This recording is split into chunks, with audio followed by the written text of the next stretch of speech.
안녕하세요. 홀리경찰함 마라톤 모의사 오케이. 오늘 31회 한번 해보도록 하겠습니다. 오늘도 파이팅 하겠습니다. 강론 파트죠. 자, 111 종합상하시 운영 및 신고 처리 규칙에 관한 설명 중 가장 적절하지 않는 것은요 112 한번 가봅니다. 자, 여러분 112 근무요원의 근무기간은 기본적으로 2년 이상으로 한다. 맞습니다. 2년 이상으로 한다 라고 하셔야 됩니다. 여러분 좀 알만하면 딴 데 가면 안 돼요. 이제 112 근무요원도요, 여러분 이거 전화 잘 받고 하셔야 됩니다. 그래서 몇 년 이상으로 한다? 2년 이상으로 한다. 맞는 말 되겠습니다. 자, 여러분 막 전화가 안 들려요. 아니 뭐 죽을 것 같아요. 뭐 이렇게 해요, 여러분. 그러면 일단은 빨리 대응 코드를 부여해야 되겠죠. 그래서 112 근무요원은 112 신고가 완전하게 수신되지 않는 경우와 같이 정확한 신고 내용을 파악하기 힘든 경우라도 신속한 처리를 위해서 일단 우선 임의의 112 신고 대응 코드를 부여할 수 있다. 오케이? 이렇게 하셔야 됩니다. 일단 먼저 부여해야 됩니다. 그래서 일단 먼저 가고, 오케이? 먼저 부여해야 된다. 그 다음에 이제 112 근무요원 및 출동경찰관은 112 신고 대응 코드를 변경할 만한 사실을 추가로 확인한 경우 시도경찰청 지령자의 승인을 받아 하달된 코드를 변경할 수 있다. 이게 틀린 거예요, 여러분. 이제 현장에 나가 보니까 이제 다른 거야. 그러면 우리 112 신고 대응 코드를 변경할 만한 사실을 추가로 확인한 경우는 그냥 하달된 코드를 변경하시면 돼요. 그래서 시도경찰청 지령자의 승인을 받아 이 내용이 없다라고 하셔야 됩니다. 정답 몇 번? 3번이 되겠습니다. 자, 여러분 우리 이렇게 했죠. 0, 1, 2, 3 오케이? 3, 4, 1, 3, 3. 그래서 봐봐요. 111 종합상황실 자료 중 접수 처리 신고 입력 자료는 112 신고 대응 코드가 0, 1, 2는 3년간, 그 다음에 3, 4, 1은 1년간, 녹음 녹화 자료는 3년간, 그 다음에 3 플러스 2, 그 다음에 1 플러스 1, 3 플러스 3 연장 가능. 머릿속에 이렇게 딱 외워두시라고 했습니다. 어려움 따위는 있다? 없다? 없다. 갑니다. 자, 두 번째 되겠습니다. 다음 중 경비업법에 대한 설명으로 옳은 것은요. 한번 해볼게요. 자, 또 한번 갑니다. 신변 보호 업무는 사람의 생명, 신체, 재산에 대해 위해의 발생을 방지하고 그 신변을 보호하는 업무다.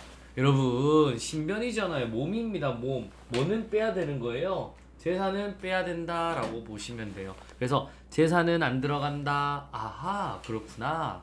자, 또 갑니다. 시설주 등이 집단 민원 현장에 발생 3개월 전까지 직접 고용한 경우에는 집단 민원 현장에 경비인력을 20명 이상 배치할 수 있다. 이게 맞는데, 왜냐하면 집단 민원 현장은 이런 우리 다툼이 일어날 확률이 굉장히 큰 장소입니다. 그래서 기본적으로 우리 전문가들이 해야 됩니다. 그래서 우리 3개월 전까지 직접 고용한 경우 빼고는 기본적으로 이제 법인한테 맡겨야 돼요, 여러분. 그래서 만약에 3개월 전에 집중 교육에서 교육시키면 20명 이상 배치할 수 있는데, 아니면 이제는 우리 기본적으로 경비업에 이제 허가를 받은 업체한테 맡기셔야 되죠. 그래서 2번은 일단은 맞다라고 하시면 되겠고요. 자, 3번 갑니다. 특수 경비 업무는 공항, 항공기를 제외한다 등 대통령이 정하는 국가 중요 시설의 경비 및 도난, 화재, 그 밖의 위험 발생을 방지하는 업무다. 여러분, 항공기를 포함한다라고 하셔야 됩니다. 항공기 포함하고요. 국가 중요 시설입니다. 다중이용 시설 아닙니다. 이렇게 하셔야 되는 거고. 틀렸네요. 경비업을 영위하고자 하는 법인은 시도경찰청장의 허가를 받아 허가의 유효 기간은 허가 받는부터 3년 너무 짧아요. 5년이다 라고 보셔야 돼요. 몇 년? 5년. 그래, 정답은 몇 번이다? 2번이 되겠습니다. 어려움 따위는 있다? 없다? 없다. 갑니다. 자, 3번 되겠습니다. 우리 경범죄 처벌법 되겠습니다. 가장 옳지 않는 것은요? 라고 하셔야 됩니다. 자, 경범죄 종류의 3조의 죄를 짓고도 시키거나 도와준 사람은 죄를 지은 사람에 준하여 벌한다. 맞습니다. 그래서 우리 교사범이나 방조범도 정범에 준해서 처벌하는 겁니다. 하지만 미수범에 대한 처벌 규정은 없다. 맞는 말 되겠습니다. 자, 범칙 행위를 한 사람이 14세 이상인 경우에 한해서 범칙자에 해당된다. 아니죠. 18세 미만자는 범칙자가 안 돼요. 그래서 14세 이상인 경우 아니라 18세 미만자는 범칙자가 안 되는 겁니다. 아시겠습니까? 그래서 14세 이상인 경우는 하나요? 범칙자에 해당된다. 그러면 17세, 16세 이런 사람들은 범칙자에 안 돼요. 그래서 2번이 틀렸다라고 하셔야 되겠습니다. 18세 미만입니다. 쌍피 898989 이렇게 보시면 되고요. 방 황, 표, 출 갑니다. 출판물에 자 보세요. 업무 방해, 그 다음에 방광, 거짓 광고, 암표 매매, 출판물의 부당 게재 20만 이하의 벌금, 구류, 과료형으로 처벌한다. 맞습니다. 자, 그 다음에 직결심판 청구권자는 경찰서장, 해양경찰서장, 제주특별자치도지사며 철도특별사법경찰대장은 없어요. 그래서 청구대상자에 있는 경우는 즉시 관할 경찰서장 또는 해양경찰서장에게 그 사실을 통보하고 관련 서류를 넘겨야 된다. 맞는 말 되겠습니다. 그래서 우리 철도특별사법대장은 없기 때문에 이렇게 된다라고 보시면 되겠습니다. 정답은 몇 번? 2번이 되겠습니다. 자, 4번 한번 또 가보도록 하겠습니다. 가장 옳은 것은요. 자, 관공서에서 주치소란 장난 전하는 범인의 주거가 분명하더라도 현행범 체포가 가능하다. 여러분, 우리 주치소란은 맞는데요. 여러분, 관공서 주치소란 맞는데요. 얘가 틀렸어요. 장난 전화가 아닙니다. 거짓 신고예요. 거짓 신고. 거짓 신고는 범인의 주거가 분명하더라도 현행범 체포가 가능하다. 이렇게 하셔야 되는 거고요.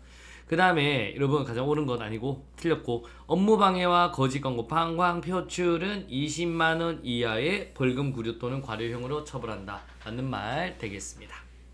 자, 3번 한번 가보도록 하겠습니다.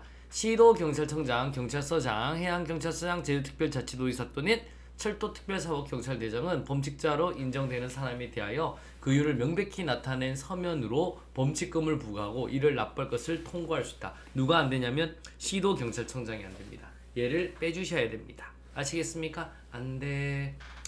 자, 갑니다. 범칙금 납부 기한 내에 범칙금을 납부하지 않아 직결심판이 청구된 피고인이 통고받은 범칙금에 그 금액의 100분의 50을 더한 금액을 납부하고 그 증명서류를 직결심판 선고 전까지 제출했을 때는 직결심판 청구를 취소할 수 있다. 아니죠? 취소한다 라고 하셔야 됩니다. 취소한다. 할 수 있는 게 아니라 그냥 취소하셔야 됩니다. 돈 내면 끝이라고 생각하셔야 됩니다. 정답은 몇 번? 2번이 되겠습니다. 되셨죠? 갑니다. 5번 한번 가보도록 하겠습니다. 자, 유실물법에 대한 설명으로 옳지 않는 것은요. 여러분, 자, 습득일로부터 7일 이내, 일주일이죠. 7일 이내에 습득물을 반환 또는 경찰서에 제출하지 않는 경우에는 보상금을 받을 권리 및 습득물의 소유권을 취득할 권리를 상실한다. 맞는 말 되겠습니다. 2번입니다. 착오로 전매한 물건에 대하여는 보상금을 청구할 수 없지만 타인이 놓고 간 물건에 대해서는 보상금을 청구할 수 있다. 여러분 맞습니다. 딩동댕동 맞습니다. O 되겠습니다. 자, 유실물을 공간 후 6개월 내에 소유자가 소유권을 주장하지 않는다면 습득자가 그 소유권을 취득한다. 여기까지 맞네요.